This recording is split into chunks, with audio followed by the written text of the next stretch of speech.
সকালে বা রাতে রুটি পরোটা দিয়ে খাওয়ার জন্য কি বানিয়ে নেব এই চিন্তা করতে করতে কিন্তু অনেক সময় নাজেহাল হয়ে যাই।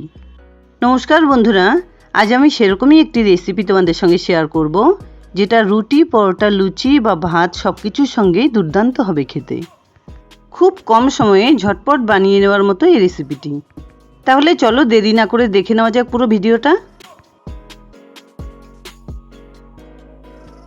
এখানে আমি মিডিয়াম সাইজের 3টে আলু সেদ্ধ করে নিয়েছি। আর এখানে একটা বাটিতে 1 বাটি সয়াবিন 10 মিনিট আগে গরম জলে ভিজিয়ে রেখেছিলাম। এবার আলুগুলোকে 4 টুকরো করে কেটে নিচ্ছি। প্রেসার কুকারে একটা সিটি দিয়ে 500 বা 600 গ্রাম আলু আমি সেদ্ধ করে রেখে দিই।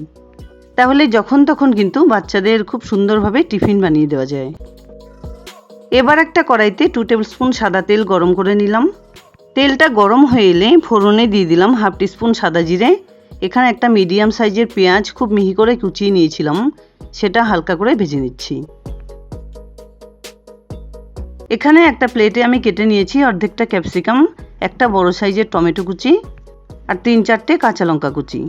পেঁয়াজগুলো হালকা করে ভেজে নেবার পর এগুলো মিশিয়ে দিয়ে এগুলোকেও একটু ভেজে নিচ্ছি। পেঁয়াজ রসুন পছন্দ না হলে অবশ্যই অ্যাভয়েড করতে পারো, তবে সেক্ষেত্রে কাজু বাদাম বাটা মিশিয়ে দিলে খুব ভালো লাগবে।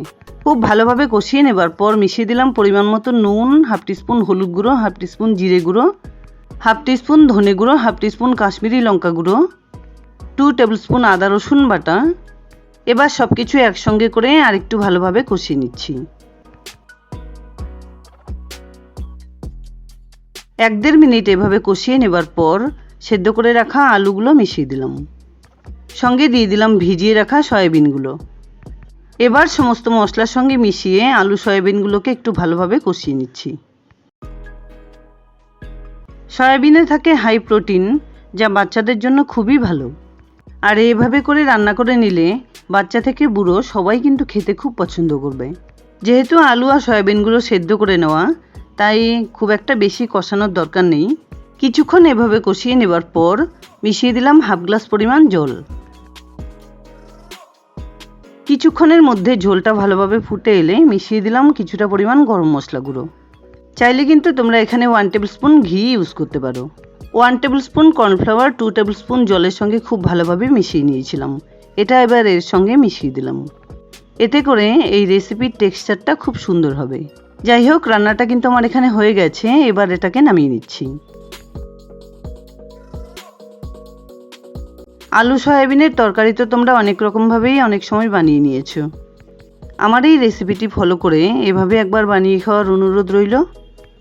যাই হোক, রুটি পরোটা লুচি ভাত ফ্রাইড রাইস পোলাও সব কিছুর সঙ্গে খাওয়ার মতো দুর্দান্ত স্বাদের এই রেসিপিটি আমার এখানে রেডি অ্যান্ড সার্ভড। আশা করছি বন্ধুরা আমার এই রেসিপিটি তোমাদের খুব পছন্দ হয়েছে। যদি এতটুকুও ভালো লেগে থাকে তাহলে প্লিজ ভিডিওটাকে একটা লাইক করো, শেয়ার করো ফ্যামিলি ফ্রেন্ডসদের সঙ্গে। আর আমার চ্যানেলে নতুন বন্ধু হয়ে থাকলে প্লিজ চ্যানেলটাকে সাবস্ক্রাইব করে পাশে থাকা বেল আইকনটা অলে করে দিও, যাতে আমার আপলোড করা সমস্ত রেসিপির নোটিফিকেশান সবার আগে তোমাদের কাছে পৌঁছে যায়।